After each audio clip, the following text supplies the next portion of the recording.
Well, thank you, Lauren. That was a lovely introduction. It's a real pleasure to be with you all. I'm looking forward to a fun night. So I want to talk about a depressing topic, but I want to put it in a different context. And that is, there's reason for hope. In this space, how often do you hear that there's reason for hope? Mostly you hear, there was no way. There's nothing that could have been done. It was an extreme event. Right? And what do we do when that happens, when that's what you are told? Close down. You close down. Or we take action. Or you take action. But how do you prioritize? What do you decide to do? These are challenging issues. And so what I want to do today is paint a pathway forward.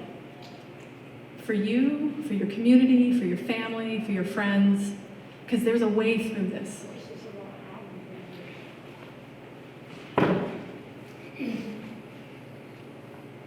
So I want to start with an open question. What is the most important thing you can take action on to help prepare for wildfire? What's on your mind right now? What are you thinking? Make a plan. Make a plan. Brilliant. Have a go bag. Have a go bag, right? Does everyone have their go bag? Let's be honest. Oh, okay, good. Okay, great. What else? Evacuate. Evacuate. Are you signed up for the alerts? Yeah. Does everyone know how to sign up for the alerts? Okay, brilliant. Okay. What else? Make a telephone tree, know how to communicate with your family both near and far, right? Anything else? It'd be really nice to have a siren you could hear all over the valley. So there's a hope and a wish that there's another form of communication, I think, besides just the phone alert system. And, the alert place is really messy still in California. Every county has their own system. We haven't standardized it. I can't decide if standardizing it would be helpful, because then we're all failing the same way when the system fails. But maybe it would work, I don't know. I am amazed being in Mendocino County, my phone goes off when I travel here for an alert of which it's nowhere near me. It's the only county I've been in, and I travel a lot, that my phone has gone off for an alert. So I'm gonna say hats off to you all. You're good at getting the word out, even if it's at 4 a.m. and I'm in a hotel and I'm like, what are you doing? But it's good, it's still good. How many pay attention to when it's a red flag warning day? Yeah, most of you, right? How many of you had this year? How do you do that? Not many, right? Not many. No, it's different. It's different. What are you doing today that's different from what you were doing 10 years ago in relation to fire?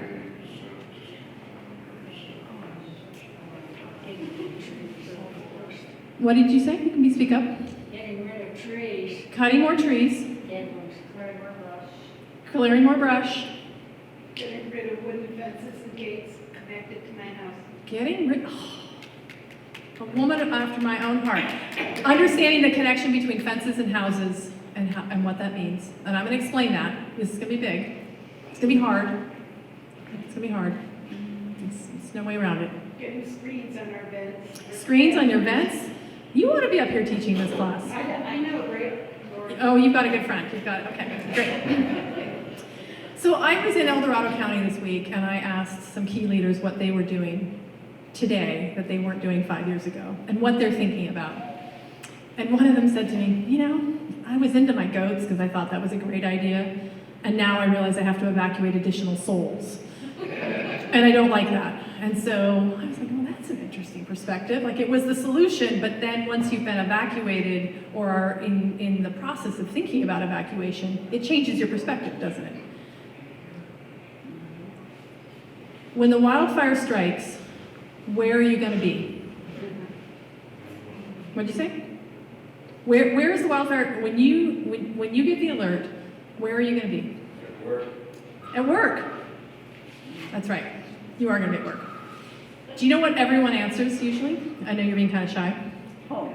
Home. Everyone assumes they're going to be home, right? And then there's this checklist in your head around the things you're going to do because you're going to have time, because the alert is going to come off with some time and you're going to do some things. I'd like you to prepare for the idea that you're not going to be home. So what are you going to do when you're not going to be home? You're going to panic and you're going to freak out. But a wildfire adapted community is one that goes, you know what? It's going to be okay. I know where my kids are. I know where my grandkids are. We can institute our plan. I closed the window because it was a red flag warning day. I sealed the garage. I've done the work around my house. It's going to be in the hands of the fire professionals, but my home is prepared. I am safe somewhere else. It's going to be okay. Keep that in mind. That's what fire adaptation means. And how do we get there? So I'm going to throw out some ideas today. I'm not going to say that I have all the right answers. I'm going to dabble in science. I'm going to tell some stories. I'm going to give some practical examples. And there is not a simple formula through all of this. Your situation, your home, your business is going to look different than some of these. But what I want you to think about is when wildfire is coming, what does your building need? What does your landscape need? What does your property need? What does your evacuation route need? And try and tie that together. Sound like a plan? Is that what you came for? Yeah. Okay. I love questions. I love to keep it interactive. I don't like standing in front of a mic. I like to walk around. So don't fall asleep on me. And if you're getting tired, then let me know, because apparently I can talk for a while about this kind of stuff. I've spent a little too much time getting obsessed about finding solutions to California's problems and trying to figure out really what that means. So what I have set up for us tonight is to talk about where we've come from culturally and contextually around wildfire. Right? It's a forest fire issue, right? And we have firefighters. It's kind of weird. I want to talk about fire exposures. I want to tell some stories from Paradise and the campfire, because it's a good example of a forested landscape and a forested setting. And then I want to talk about the Marshall Fire in Colorado, which was in a grassland setting and has different examples and different pathways. And so I'm assuming that some of you live in town, some of you live on the prairies, some of you live in redwood forest, some of you live in oak woodlands. So these two examples will weave some of those together. And then I'm going to go into some of the details around defensible space, how it's changing in guidance in California, what the new regulations will mean, what the new best practices will mean, and then we'll get down to a bit more about the house and then prioritize it all. We'll try and keep it entertaining, okay? All right. So Lauren mentioned in the beginning that California's had a long evolution in fire and fire policy, and we stand apart from all the other states. We've been at this for a long time. Now I bring that forward is because we've been at it for a long time, and it doesn't mean we've always gotten it right, and it doesn't mean that we've culturally thought about these things in the way that we think about them today. So we've got some legacy stuff, we've got new changes, but what we have is guidance that starts from 1965 around managing fuels and combustibles around the home. It evolves through many events, and it evolves to the point that the Oakland Hills fire, I lived in Oakland during that time. Anyone live in the Bay Area, been down there? That was a game changer for many of us, right? The Oakland Hills fire really sort of shook up the northern state, not the southern state, but the northern state, around this idea that we could have wildland conflagrations become urban conflagrations, and it could be really significant. That leads, in essence, to changes in defensible space, and that leads to an understanding that we need to be thinking about the exterior qualities of the building and creating a new set of guidance around new building construction from the exterior perspective. So we hear a lot about fire from interior components. That's why we have sprinklers in our homes, and we have a whole bunch of other elements of how the home is built for managing interior fire. But in 2008, we basically adopt codes around new construction and remodels for the exterior envelope so that the home is hardened, that it's being able to resist that fire. Since then, we've had your fire here in Redwood Valley that was part of the Tubbs fire and the North Bay fire complexes, and that just launched a whole lot more policy and development.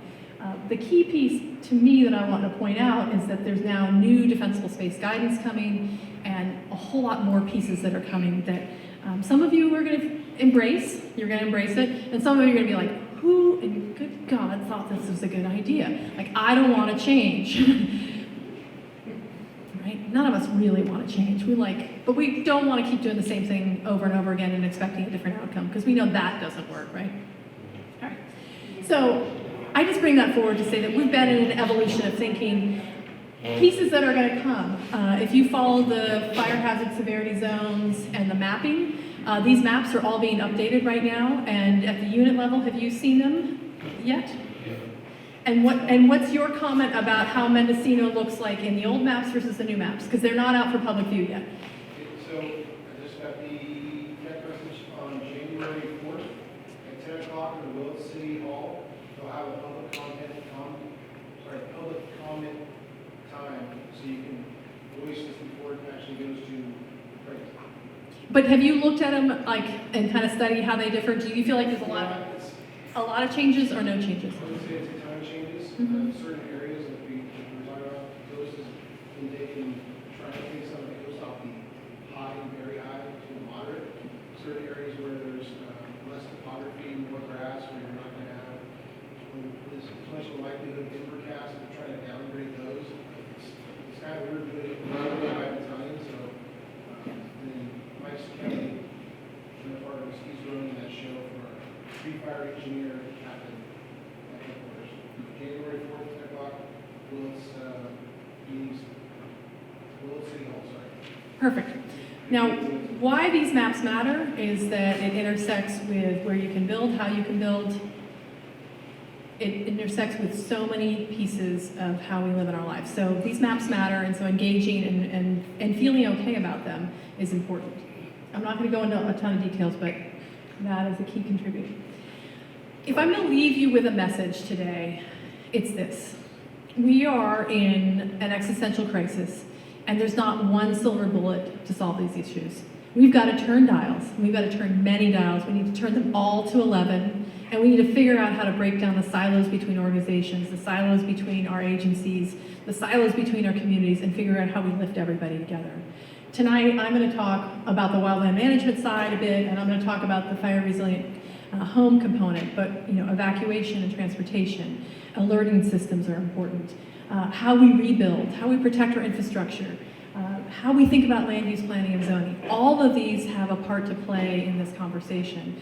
How do we think about temporary refuge zones? Are those an important consideration in your community, or are they not? Can we get people evacuated when we have sufficient time? What do we do when we don't have sufficient time? All of this is part of the conversation that's happening in the state right now. So here's a component, but there's many, many rows to row, and many oars to row, and there's many things to lift. All right, so part of the evolution in thinking about fire management in California has been this concept from 1965 around defensible space. What is defensible space? In my mind, what we really created was creating a defendable space. So these are graphics from the last time California's defensible space codes were updated. And what they show is a home. They show trees with some thinning work between them and then some dense trees over here.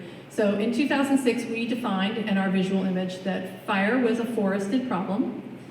And we said if we separate these trees, if we have a fire coming and approaches us, and the fire is in the green part, or the crown of the forest, we have a crown fire. If we change the spacing between these trees and some of the fuel ladders, so the ways for fire to sort of step up into the canopy, then we can safely put an engine there and defend that home. Because the flame lengths are going to drop from in the forest down to the ground, and it's a safe place to stage an engine.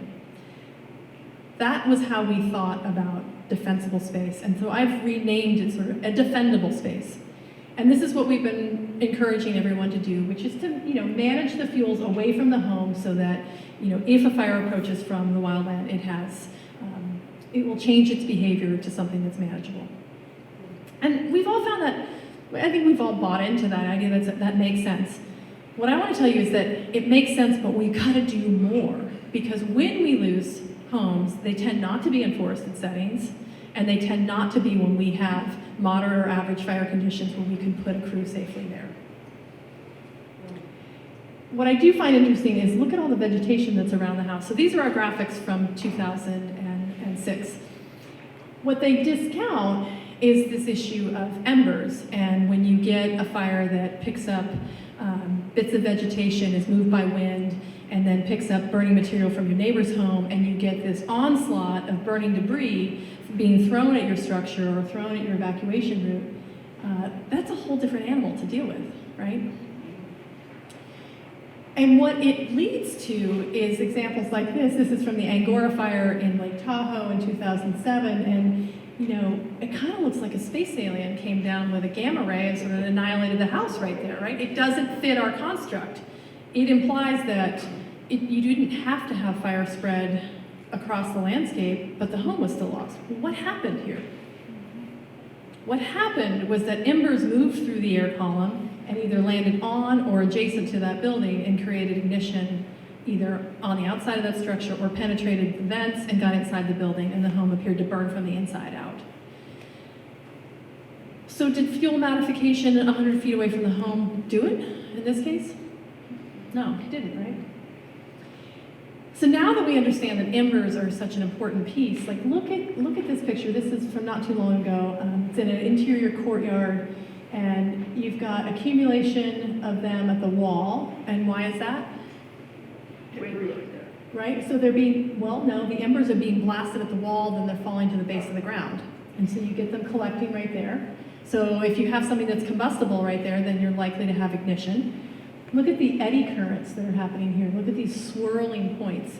So depending what you have in those swirl points, in those like interior corners, you could have those embers land in some places you weren't expecting, right? Look what this firefighter's having to do. Put out little spot fires next to the house. Could we solve that problem? Could we deploy that person in a better use of time and energy? We could, right? But what does that take? That takes us thinking about how we landscape our homes and how we manage what we might call fuel nearby to that structure, so that this person can spend time doing other things than putting out little tiny spot fires next to the house. So addressing embers, in this long distance transport mode, moving from somewhere far away, maybe as far as a mile, takes a different strategy. Defensible space doesn't just look like creating a defendable space. Do we need both?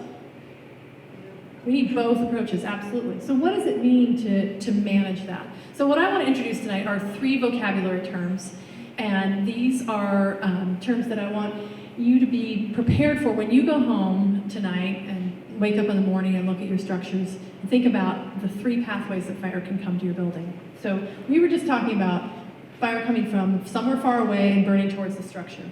And defensible space work can interrupt that fire pathway, right? So that's called direct flame contact, where you've got something that comes directly to the building. And then we've been talking about embers, this middle piece where you've got a long distance transport, and if you've got debris in the gutters and vegetation around the house, and you've got stuff on the deck, those embers can create penetration points through the vents or ignition points on that collected material here. The third type of exposure is something called radiant heat. And radiant heat is when your woodshed catches on fire. And woodshed is close enough because you don't want to go too far out in the rain to go get your wood, but you get ignition in your pump shed, your woodshed, your detached garage, your garden shed, and there's enough heat coming off of that building that there's heat transfer through the air, and it's capable of breaking the glass in a window, a pane. And then you've got a direct pathway in. So the interaction of buildings, the placement of buildings between each other matter. And so what I want to do is sort of digest how you have to prepare for all those 3 types of exposures. It's not just one, and manage that. So defensible space, or direct flame contact, is about managing defensible space. Because fire is going to, if you can interrupt the pathway, then fire won't come to the building. Right? That's what we've been doing for a long time. That works. Under average fire conditions, that works. When you get more wind behind an event, then you have to make sure that you harden the structure itself, but then also manage the defensible space adjacent to the building. So that's the next step. Then the third piece of radiant heat, so you need to both modify the condition of the building. If you can't move the outbuilding away, if you know you still have two buildings being close to each other, and then also managing sometimes fuels, so trees and other vegetation can be sufficient to create that same kind of radiant heat exposure. So if you've got a lot of dense, high output fuels near your buildings, then managing that is additionally important. Right, clear as mud? No? Okay. So let's talk about Paradise in Colorado. So Paradise is interesting. Are any of you, have any of you been to Paradise? Yeah. It's a lovely place, right? It's a completely lovely place. People ask me all the time, isn't it crazy that people are rebuilding in Paradise? And I go, no. I mean, look at the name. It really is a great place to live. What we know now, I would surely rebuild in Paradise today, using what we know now. So we went after some data and tried to analyze what was the effect of the new construction codes, the 2008 construction codes in Paradise. And from an intellectual point, not dealing with the emotional loss side of Paradise, why Paradise is interesting, because the town burned essentially in a 12-hour period with relatively little firefighter intervention. The focus was on evacuation more so than it was on stopping both the wildland fire or homes from burning. So it became a really great laboratory, right? There was kind of uniform conditions and there weren't a lot of other variables to take into account. And what we learned in that process is that radiant heat was a big factor. And you can see that in this image. So if, looking at this image, you see the homes that have been lost, right? What do you see about the trees? They're kind of untouched outside of the home's footprint. Exactly. It doesn't look like it was a fire that burned through the green parts of the trees. It wasn't a crown fire. It was, the trees were damaged when the homes were damaged.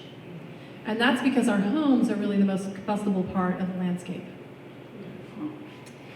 When you dig in to the damage data, so there are some homes that were damaged but not destroyed, what you see is that 63% of the damaged homes were from radiant heat. You can imagine that when you see if your neighbor's home catches on fire and they're close to each other, then you're going to have a heavy-duty heat load to make your building will have a heavy-duty heat exposure. And where we saw that damage primarily were on windows and exterior walls. So those trees, the leaves were killed by the radiant heat. Yes. The trees did not necessarily burn. Right. There might have been a surface fire in some cases, and there was different types of fire in different locations, but this image tells me a lot around what happened there. I'm not going to go deep into the whole Paradise fire. There's a lot of things to learn there. Average lot size is almost an acre in Paradise. Lot size is not a determining factor. Density becomes a bigger factor than lot size. Now, if you just look at lot size, lots are not all the same size. Some of them are long and skinny, some of those are big. The home placement matters, so that's not a great way to analyze it. Here's a couple more images. I just really want to talk about the neighborhood effect. They're kind of beautiful to me. These are taken in the, let me just finish a second. These are taken in the fall, that's fall leaf drop, and you can see a community here that's intact, and then there's loss all around them. I can't tell you why these three buildings survived, but you can get the sense that there's a pattern that is observable here, where once you get ignition, you have a neighborhood effect, and if you can prevent ignition, there's a neighborhood intact effect that's visible. What we found when we analyzed all factors, 73% of the homes were within 18 meters or 54 feet of a destroyed structure. So the survival was best predicted by whether or not your neighbor's building survived or not. So that's a bit of a downer of a message, I'll say, because it means that it's not just you, it's your community, right? And what happens when your neighbor is not so into this. But I think we can lead by example, and I think there's power in numbers and there's power in working together. Good question. I just wanted to clarify, when you said density, Density. you talked about housing density. I am, yep. Our paper's publicly available. You're welcome to dig into it and nerd out. I'm going to nerd for a second because I am a little bit of a scientist here. So what we saw is survival probability. So this is what's called the decision tree analysis, and it's a little ungraphically cool, but what it says when you put all the data into a model and you let the computer tell you where the relationships are. You're not pushing it in any one direction. It says, what can you find out? And what we found out is the first split was whether the buildings were 50 feet apart from each other. If they were less than 50 feet apart, then 73% of them were likely destroyed. If you had greater separation than that, the next factor then becomes something around canopy cover. And canopy cover starts to become a contributing factor. Now, why is canopy cover important? So that's the trees. What is it? So what do trees do?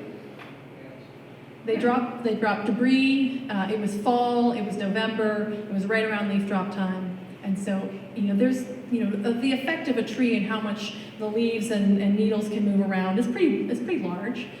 But we do see a relationship with canopy cover.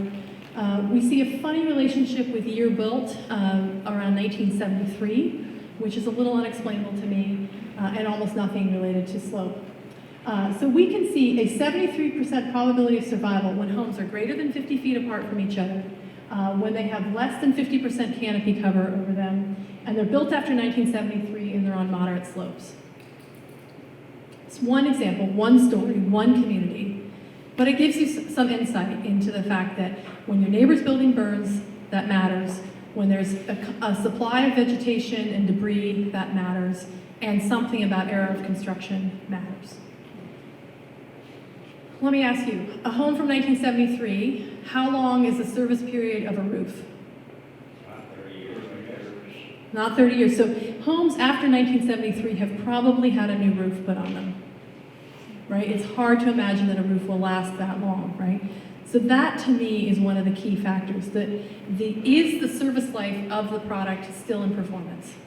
So if you buy a 30-year, 40 or 50-year roof, we don't really get 50 years out of a 50-year roof, but you're buying some more durability in that way. So here's the interesting news. So if you look at survival, so this is all the buildings in Paradise, and this is based on percent survived. There are a lot more young or older buildings than there are new buildings. We bin them by decade. And survival percentage basically goes up.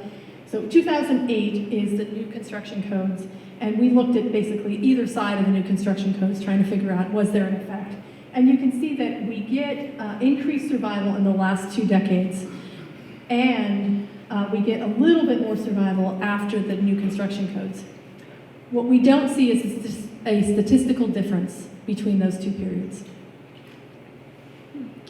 That doesn't concern me though. Because codes change with time, and this was the first generation of that code, and we've learned a lot more. The codes are being reviewed right now, and they're taking in some other components like radiant heat, some other factors. But what you do see is look at the loss rate for those older homes. It's really significant, right? You're seeing survival in the 10 to 15% rate across those older homes. So we have a lot of older homes out there. How many of you are in a home that's older than 1950? Yeah. How many of you are in a brand new home? Not many of us, right? So what are we going to do with our existing homes? That's the pathway for hope. That's what I want to talk about. So conclusions here just related to Paradise. We see higher survival with lower overstory canopy. The influence of trees is likely from the debris and leaves that come down. We didn't see a strong relationship between the continuity of fuels to the homes, and that's because there's embers, which are the dominant transport mechanism, the dominant fire exposure. And we also see that at this time, this new zone around defensible space is not practiced, and so there's a vulnerability. I'll talk about this in a minute, where we haven't really paid much cultural attention to the combustibles and the fuels and the things that are in the first 5 feet of our homes. So we can't test that in this study.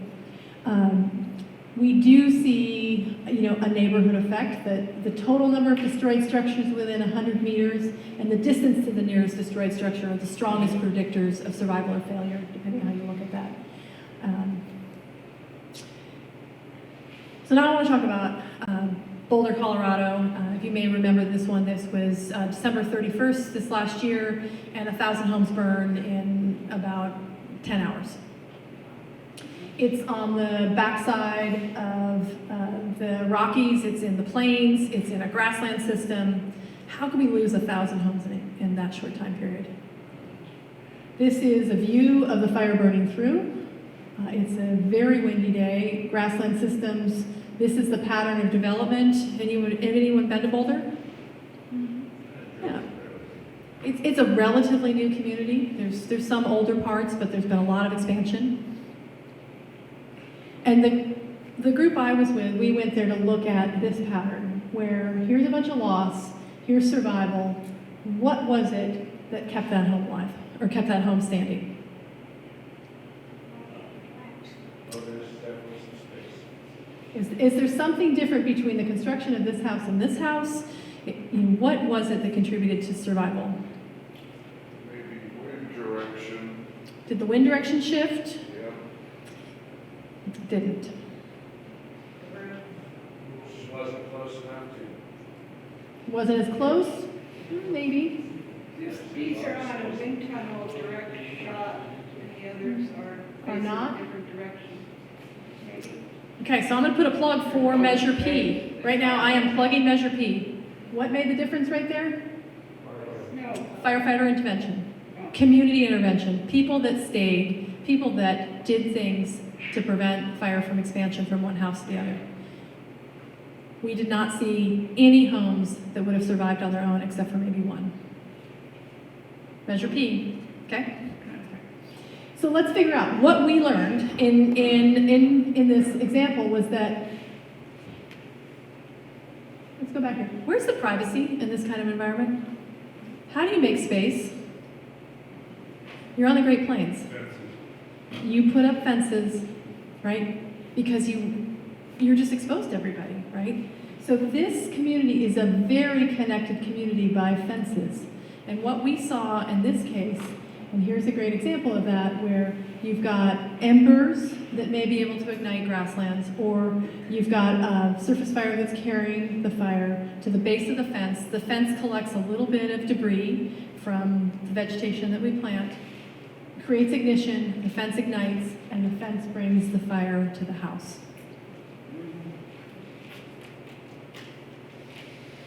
You're so good. So I'm just going to give you some illustrations. These are very, suburban communities, and you can see this pathway here to this fence. You can see the pathway coming this way. In both these cases, we had a wildland firefighter, or we had firefighter response.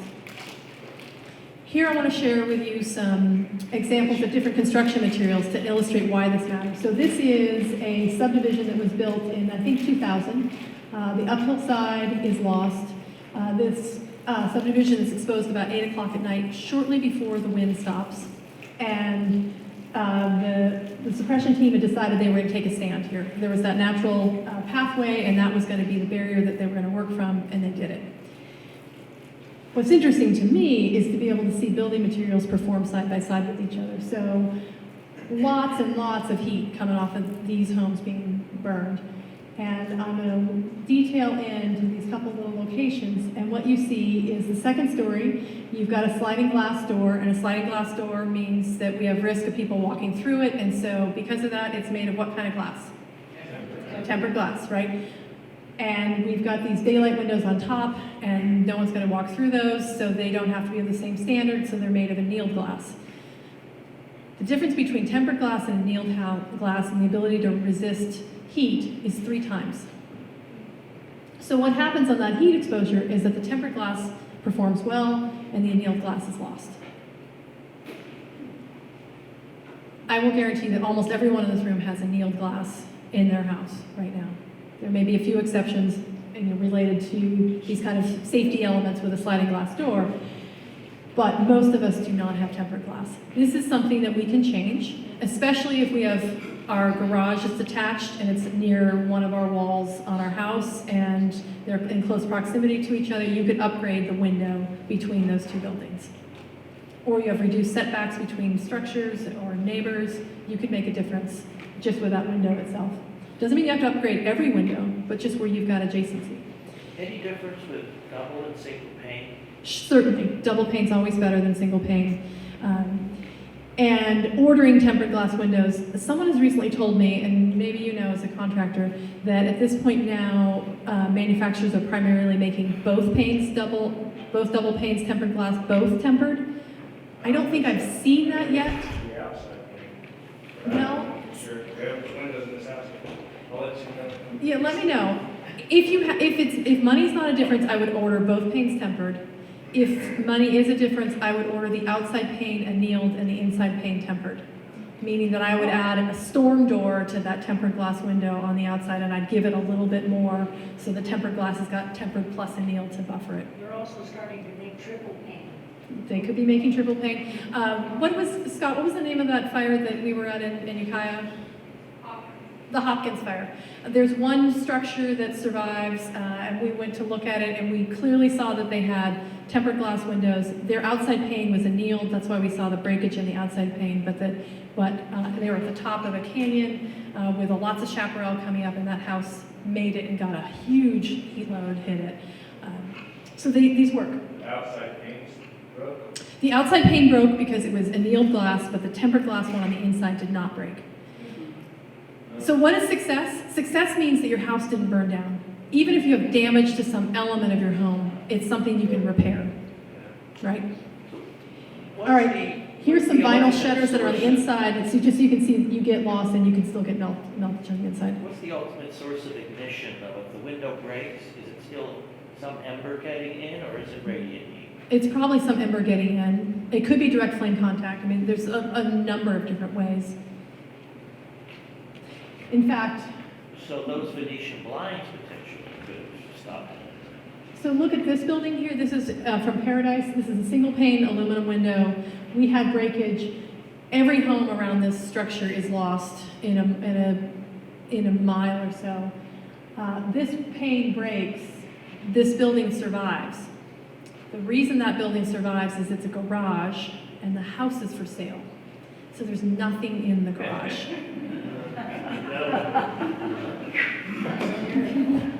There's a cement slab, but there's nothing in the garage. Okay. You guys on the edge of your seat, like this is so exciting, right? Okay. All right. We spent like 6 hours at this house, and I just want to say I'm really proud of finally figuring out what happened here. This home is damaged beyond repair, but it had firefighter response. It's frozen in time, and so we're able to figure out what the likely story is for it. When they all burn up and there's just a pile of ash, you can't tell. But when they get damaged, then you can see some things. All right, interesting pattern of construction. So it's a stucco building. The wind is coming this direction. There's a golf course over here. I'm there about 15 days after the fire. Snow is what put the fire out. That's why there's snow on the ground. And the golf course is ignited because it's a droughty condition. It's December for them.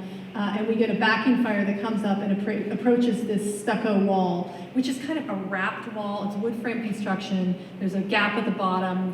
You can see the 2x4s that are the timbers. It's got hardware cloth at the base of it to keep the golf balls out and can maybe keep the rodents out. So you get a backing fire that encounters what you would normally think is something non-combustible. And you get ignition at the base because it's collecting debris. And what does it encounter? It encounters a fence that separates these two properties from each other. So you can see the wood member here. There's bender board, that kind of stuff you use to separate garden beds from each other and have your lawn and have your garden. And so we get ignition in the wood fence and the bender boards. The fire is wicked this direction, turns the corner, is attached to the wall here, and it's a stucco home, but the under eave area is of a fiberboard, which is friable and is easy to ignite, and you get direct flames into the attic, and you've got penetration number 1 into the house. You see that? Come in this direction, turn this way. So if you flip the camera around and looking the other way, you can see how it comes in and gets in that under eave area. So the fascia and the under eave area basically are made of wood, the rest of it is not. How high were the flames in this fire? This was a grass fire. I mean, it's mowed grass, right? It was maybe this? Because you stop it, that's Well, this is because the fence is probably a 8 feet up, 6-foot fence right here. It turns the corner and attaches and goes underneath. Oh, because of the fence. It's the fence. The fence ignites the home. The home is made of stucco, but the stucco in its design that's done here, the building is actually sheathed in fiberboard. And if you look at the base of it, if you take a mirror or a camera and you look right at the edge detail of how the stucco comes down, you can see the fiberboard sticking right out. You can touch the fiberboard with your finger. It doesn't wrap. So if we had ignition right at the base of the wall, the fire would have gone right behind the stucco wall and gone into the wall cavity and into the house. That doesn't happen here, but it could have, easily. So here's looking the other direction, you can see the home that's protected by the firefighter response, and you can see that pathway. Flip around to the other side of the building. The fire had been coming this direction, so wind was coming this way. I have noticed an interesting thing about most wildland fires. They all generally occur, on the ones that I've looked at, on garbage and recycling day. Hence the Coca-Cola box. Debris is flown everywhere. You add more material. So nice cement pathway. There's what you would typically think of a non-combustible zone. There's gravelly, beautiful decorative rock that's used at the base of the wall. Everything looks great. There are a couple woody plants.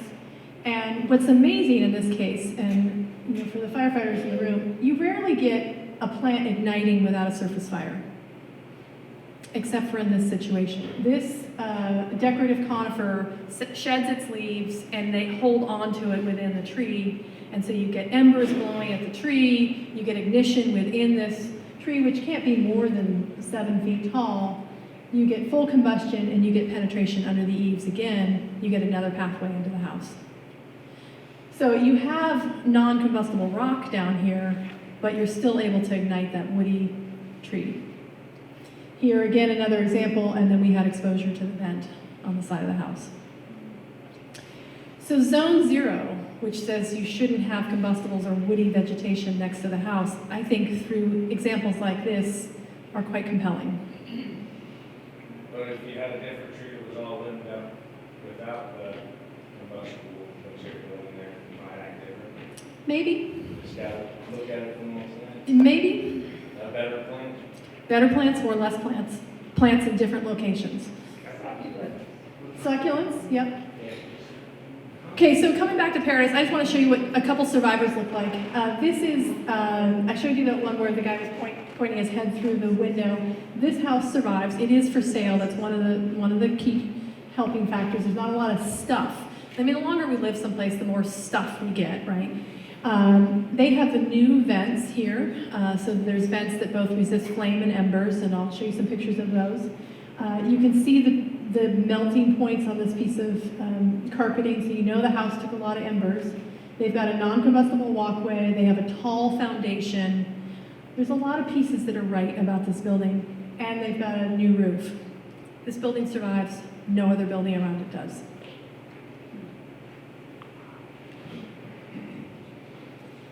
This is the one building that did survive on its own that we found in the middle of the pathway of the fire from Colorado. It's a newly constructed house in a subdivision with about 18 homes. All the other homes are lost. And it's got a non-combustible zone, so that rock mulcher on the outside of the house. It's made of high quality stucco. It's snowing on us, by the way. I can see the little snowflakes. You can see the lost home over here. These are big homes, but they've done a nice job sort of isolating their vegetation, so they've broken up the continuity. The materials are done well. This is on the backside that took the fire coming at it. Things look great. We were about to walk away and we flipped around into the front, into the courtyard, and we realized how close it was for them to have almost lost their home. Here's our bear friend, and we've got ignition at the base of the bear, we've got ignition at the base of the door, this is just wrapping around the corner, there's a garden bed, we have ignition of the vegetation of the garden bed, we have ignition of the furniture. It's really, really close. The details matter. All of it matters. Okay. So what you're seeing now in how we think about fire are using from examples like this, new thoughts around defensible space, new thoughts around how we manage the home. This is one of the images from the 2006 rollout of the defensible space. And when I look at that, I mean, there's a lot of, what an amazing property. They've mowed all the grass, they've limbed up the trees. If you have fire that carries, it's gonna run into the driveway, it's not gonna drive up the trees. They've got a green grass section outside their home. This was our archetypal viewpoint around defensible space. Now, I don't look at it that way. I look at it like, okay, that's step one. Step two is look at this very dense vegetation that is essentially, smothering the house. And if you had embers, instead of just fire coming on the ground, how easy would it be to ignite some of that vegetation, especially under a droughty condition? What's our chances? High, low? Hi. Yeah, high. And then what's the condition of the home? How well is the home itself prepared to survive? So what you're going to see now is changes in what's allowable there and a redesign so that we push our vegetation out a little bit. Not no vegetation, but pushing it away from the building. Sorry, I'm picking on CAL FIRE, but these are still in circulation, and you can just see our evolution in thinking, right? This was where our guidance has been until very recently. This idea that you can have a little set of garden beds all next to the house and that's going to be okay.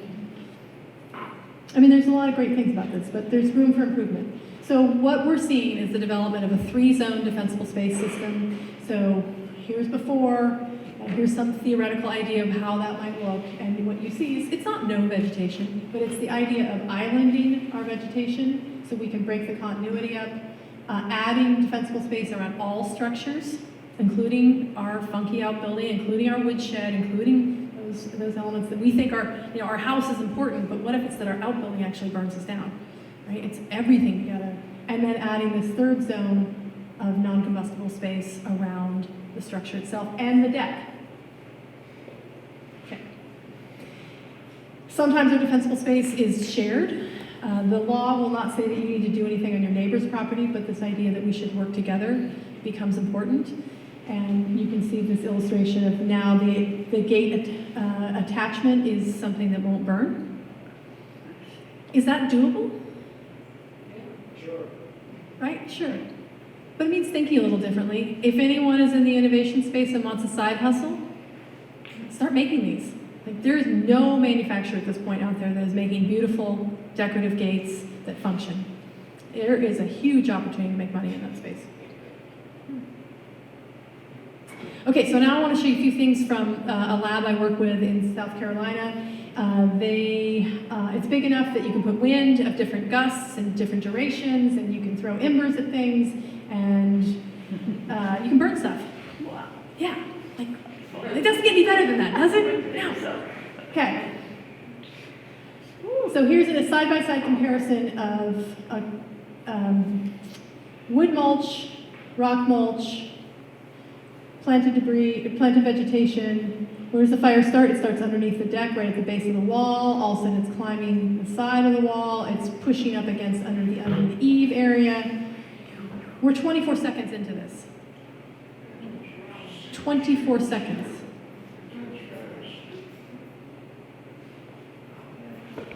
Look at how you get bigger flame bend coming around the corner. You actually get more flame transport coming at the corner. This is the kind of work that has led to the idea that 5 feet is sufficient for that non-combustible zone. I'll say the corners are a little bit more vulnerable. We're 52 seconds in, and we have a full wall engaged at this point.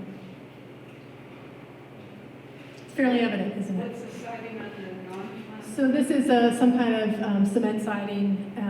It's not a fair comparison to me. I really wish this was actually wood-sided and we had rock mulch here and could see how that would compare. Because if you have rock mulch and you have 6 inches of clearance, you don't have a lot of connectivity to the ground, I think the outcome would look the same. You agree with me?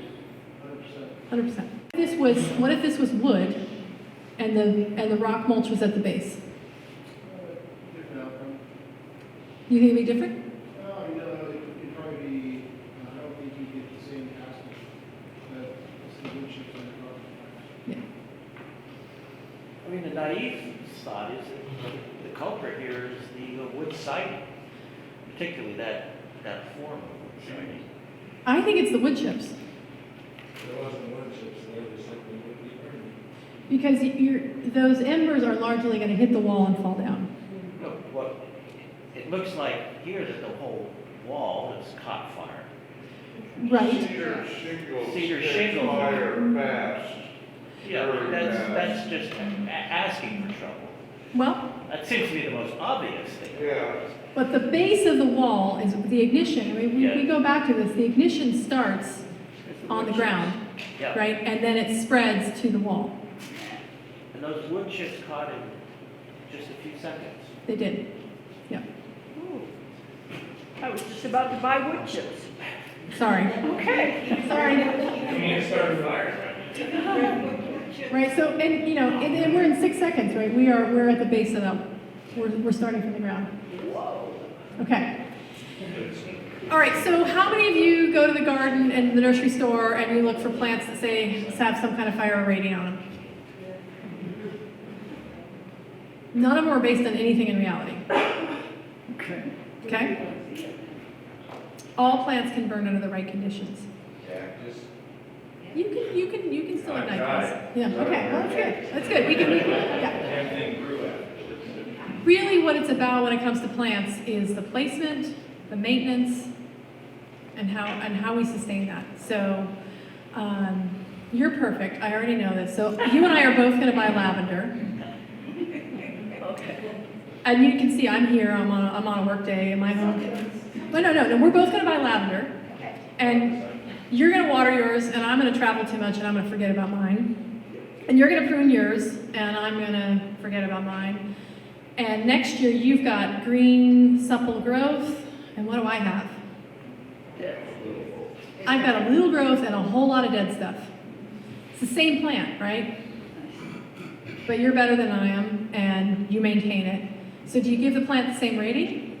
It's really the people that are managing it, right? But it's the same plant. The placement is what matters. Don't put them next to the house. Break it up. You know, there are differences in plants, certainly, right? You know, we recognize that palms, you know, they have those fronds and they're highly fibrous. Are we good at maintaining them? Maybe not. So if you're not good at maintaining it, then don't plant it. Manzanita, right? It changes its characteristics considerably through time, right? So plants change in their characteristics. You can take a good plant and make it bad. You can take a bad plant and make it a lot better. A lot of people ask about native and drought-tolerant plants. Buy them because they're native and drought-tolerant. Don't buy them because you think they're fire-resistant. Don't conflate all that. Okay. Relatively obvious stuff, but if you live on a steep slope and you've got a deck that's overhanging, you know, you get preheating when you get fire down below, and the deck dries out more. So the condition of the area downslope of the deck really matters. And so if you can break up that continuity, you can change the pathway, you can change the height, that can make a difference. A lot of people ask about retaining walls. Can I put a retaining wall there? If you do, it needs to match the height of the flames. So if you've got conifers and you put a retaining wall, then you got to build a wall between here and Mexico, right? That's the kind of height on the wall you need to put.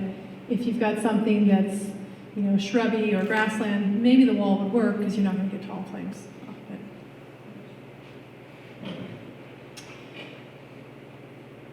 Just a few more thoughts about, you know, these combustibles and what they mean, especially when they're adjacent to windows, because the windows are the most vulnerable part of the building, and for that heat load, if you're to go out and do something, start near the windows, start near the combustible elements.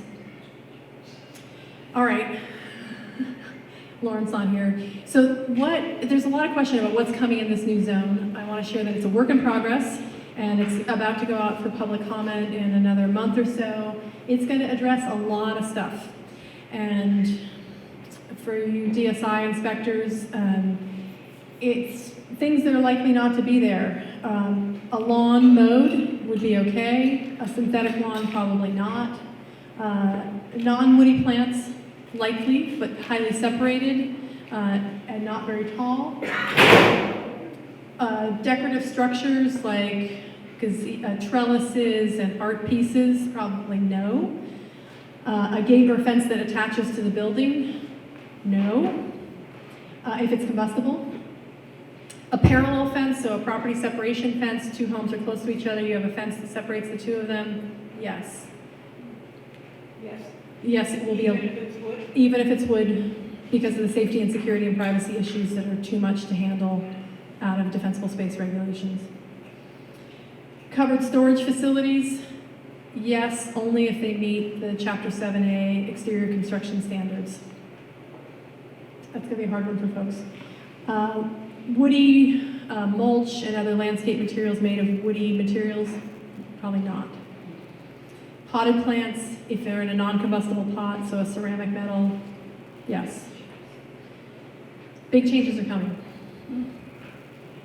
These kinds of things in green, probably not gonna get anything more than a, hey, this would be a good idea for you to make a change here, be aware of this. So garbage recycling facilities, receptacles, vehicles, heat pumps, other air conditioning units, outdoor kitchens, attached patio covers, portable barbecues, pet and animal structures. Those are things that can be, some of those things can be relocated in the event that you're home or you've thought about it in a red flag warning day. We need ceramic garbage disposal. You do, yeah. Or you need a good structure for them to sit inside, or it's something that someone can move. Can we live with this? What do you think, Scott? Can we do it? Heck yeah. Okay, great. All right. So you are now a volunteer defensible space evaluator. What do we do here? Move.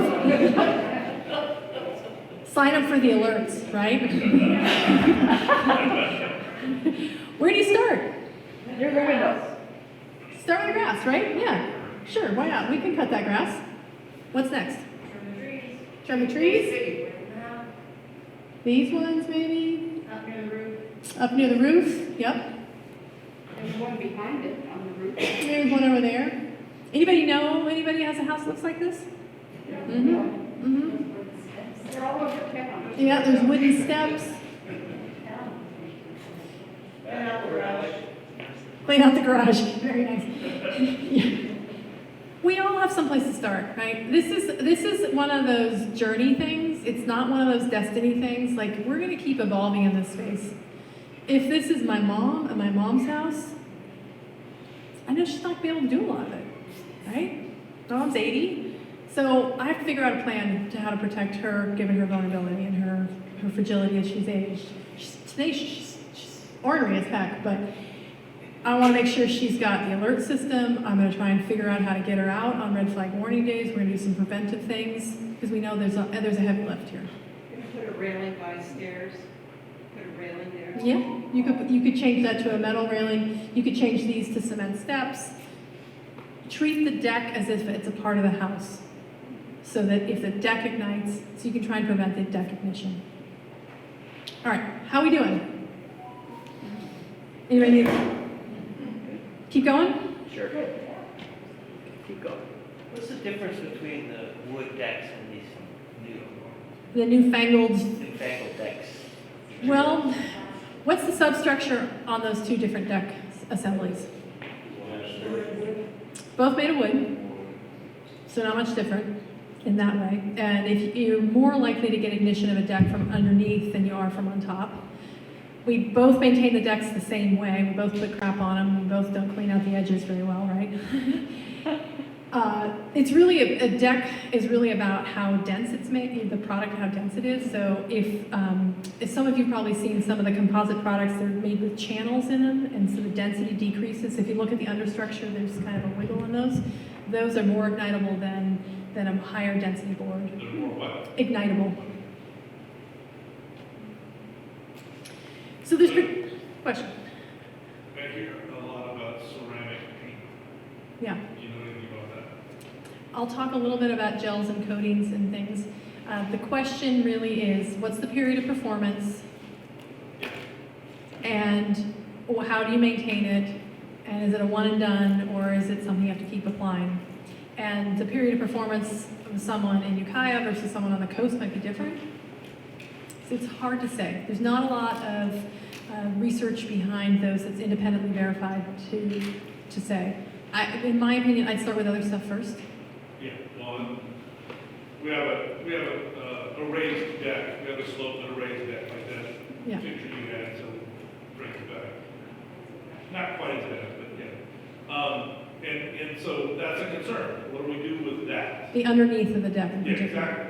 The underneath the deck, you want to keep it weed-free, and you don't want to do what most people do, which is like store things there, like wood piles and, you know, out of sight, out of mind, and the extra stuff you put down there. The more you can prevent ignition of the underneath of the deck and the deck itself, the better.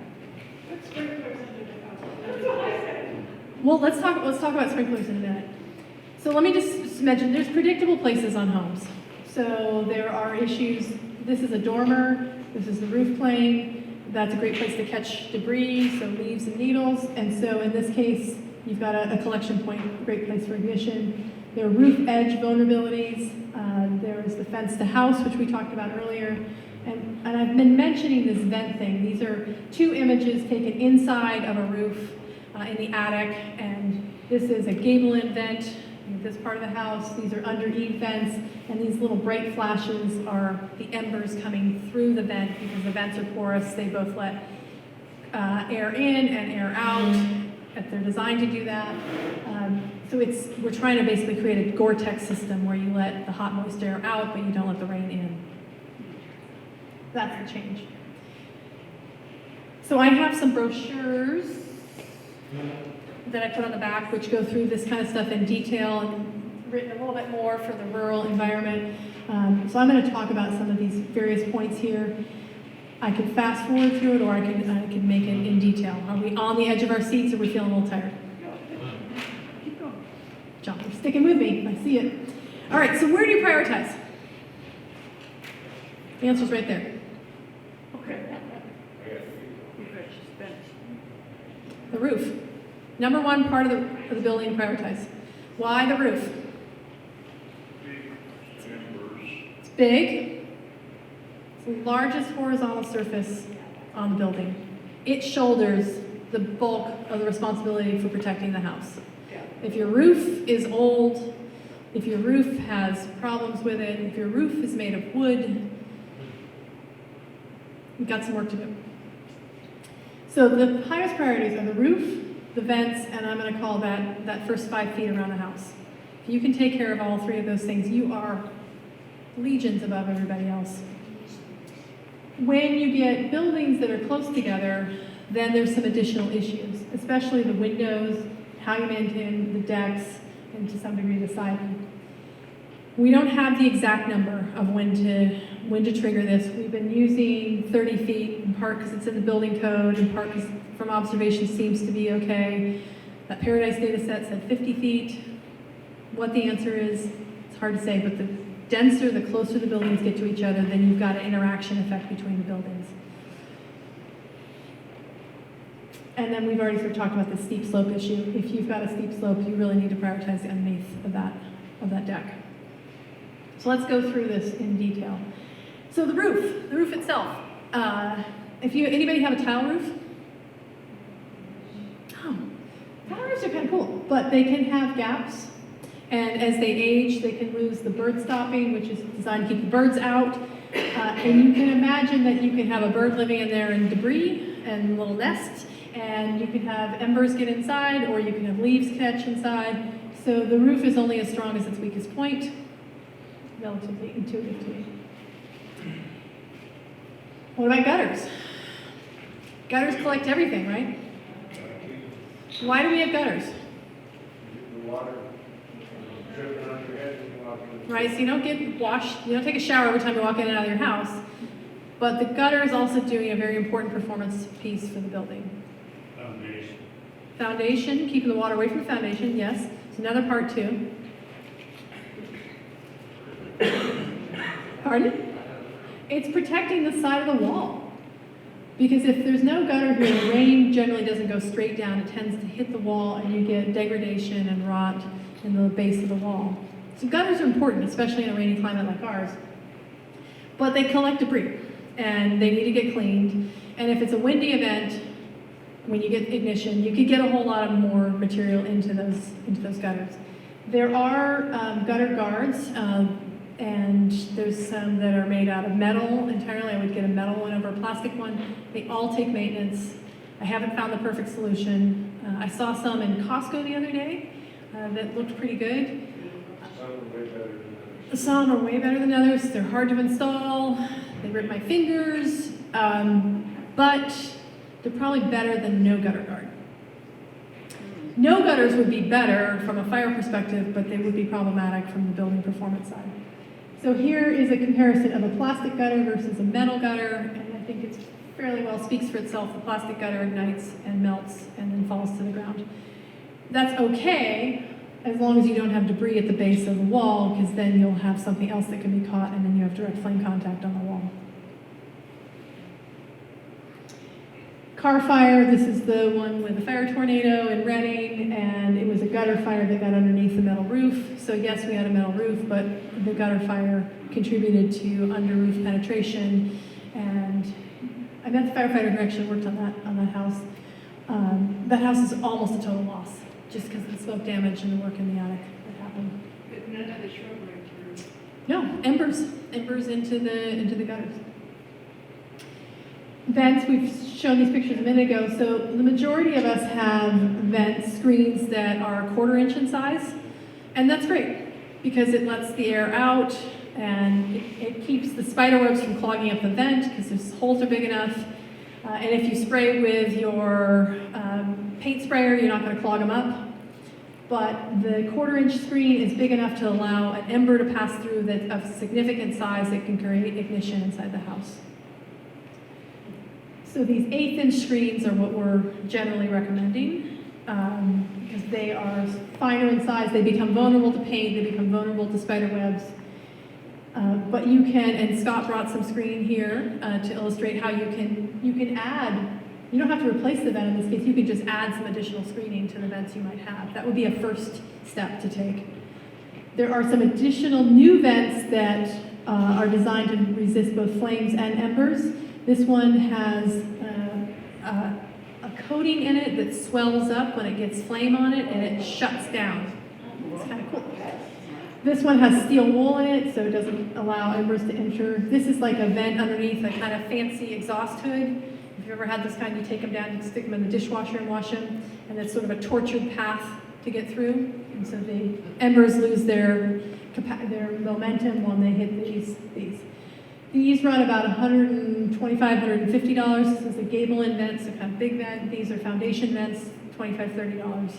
Depends the size of your house, how many you might need to replace. These are through roof vents that sit up on the roof plane itself.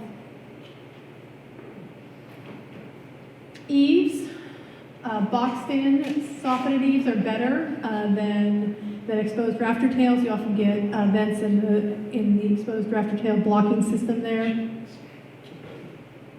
If you can manage the combustibles, that's the first thing. We've talked about windows already. We've talked about how the double pane has the advantage and that you get 335 degrees Celsius resistant to heat in tempered versus 112 for annealed. So there's different ways, there's value in that tempered glass. Just thought I'd illustrate an example. Here's from the car fire, double pane window. We had ignition here and we had crackage in that first pane of the window. It's not failure, the home survives, but you can see that this kind of damage occurs. Paradise, these are embers. These are picked up in the lawn. Embers can be big, embers can be small. You can see ember damage on the patio cushion and back. Nice grass, a lot of nice use of cement, but you get full ignition in the landscaping wood, of the chips, and of the woody vegetation. Every one of these windows is broken.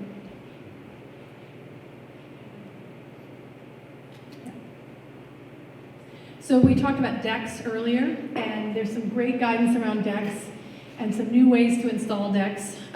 One of them is basically if you are building with a solid non-composite product, so something like Ipe or redwood, you increase to 24 inches on center.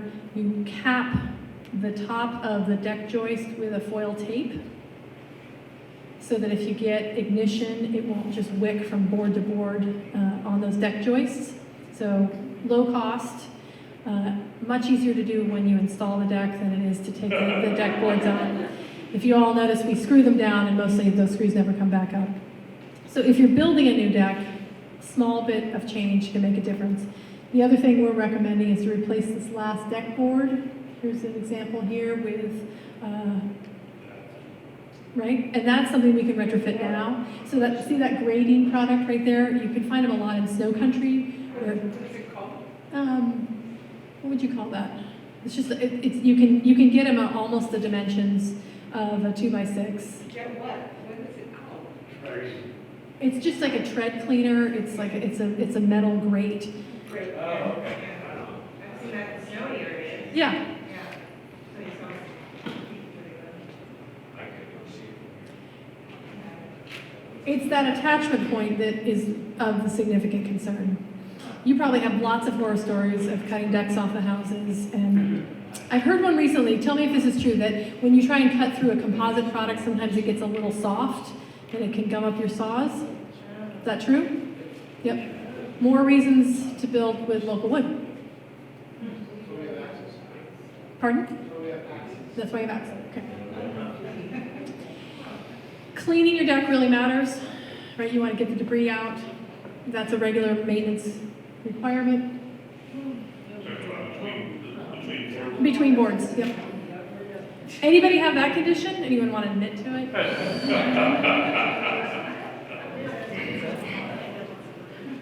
I don't have this condition.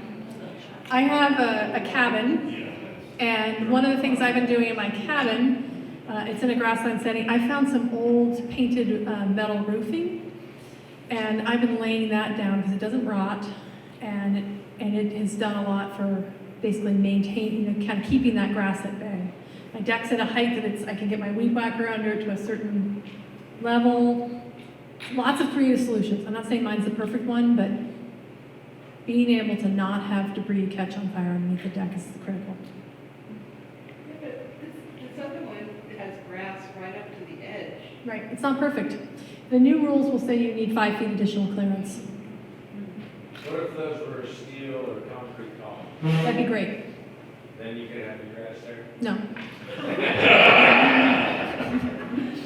What if the porch was decking and concrete and those were steel? I think. Think 5. Make 5 to survive. Non-burnable material? Non-burnable materials. All right, we've talked about this. Do ways for attachments. That's not my favorite one here, but I think you could build something really beautiful. Recent experiment. This is wood mulch, wood fence. The wood mulch was ignited. The fire carried basically to the transition point and went out. Yay! Okay, so then a lot of people get really attached to what their siding is. And there's like, I'm just going to build out of concrete, and here's my take. We don't live in caves for a reason. Right? We don't live in cinder block for a reason. You still need light, you still need air. And the vulnerable points are really the windows and those vents. This is a cinder block constructed home. It was still lost because either something about the roof or some way in through those windows. Certainly the walls are non-combustible, but there's other elements of the house that usually fail first. We ask people to pay attention to the first feet, 6 inches around the base of the home. So this becomes more of a problem where you've got a garden bed with all of that mulch right next to the, in this case, some kind of maybe redwood siding. You can imagine you get ignition there and you get ignition into the wall. There are other elements on homes, right? So we have our little places for our favorite furry friends to come in and out. So on a red flag warning day, think about that penetration point. and where your animals are, and the fact that you can get movement. Sometimes you can get wind to blow those open. The underneath of garage doors can be a place that embers can slide underneath. Look for the places where the leaves are already naturally collecting. The embers are going to go to the same place. All of it, components. So I'm going to wrap up here and just say, I know I picked on the term forest fires and firefighters, and I'm very grateful that there are fire professionals there. But when it comes to other natural disturbance issues like hurricanes, tornadoes, and earthquakes, we have building officials, but we don't have a fighting force for those, right? We figured out that there's not a lot we can't stop those events. We figured out how to adapt. We've built smarter. We've strapped our water tanks down. We've done strapping to our foundations. We've done a lot to prevent the damage that earthquakes offer. I believe that in the same vein, we can do that for fire. And we can support our firefighters helping us because we've done a lot more work to help them. And within this, there's a lot of room for hope. These are mostly achievable things that can be fixed. You're not going to do them all in 1 year. You're not going to do them all in 1 month. But you can make a plan and check it off. Thanksgiving's coming. Holidays are coming. Kids might be coming home. Try Christmas trees. Right. And when you've got your family together, it's a great time to talk about your family plan. A great time to talk about what your evacuation plan is, how you're going to communicate, and maybe as a group you get together and you work on something together. Clean a little bit out, move some of the landscaping, right? You can tick it off, and many hands make light work. On the 10,000 foot view of this, there's so much opportunity and so much need to work together. How do we incentivize upgrades to our existing construction? How do we protect the most vulnerable? Thank you to the fire safe councils that are here representing that community effort, and to all of you for coming out tonight to work on these issues, because together we've got to lift everybody. Too close, please. So did everyone hear the question? Neighbors, houses, So when you're in a neighborhood where the homes are close to each other, how do we lift each other together, right? And how do we solve the problems collectively? Because we're in each other's shared space, in essence. And my answer is that we lead by example. And you're out working on your place and doing something, and instead of preaching to the neighbor, they come over and they say, "What are you doing?" Say, "I went to this talk the other night, and these are things that I can do. Would you like to join me?" And maybe the answer is no. But maybe we don't understand what's preventing them. We don't know what's in their responsibility list. We don't know what's in their capacity. But if we can understand that, maybe we can help them. Because, all boats rise together in this case.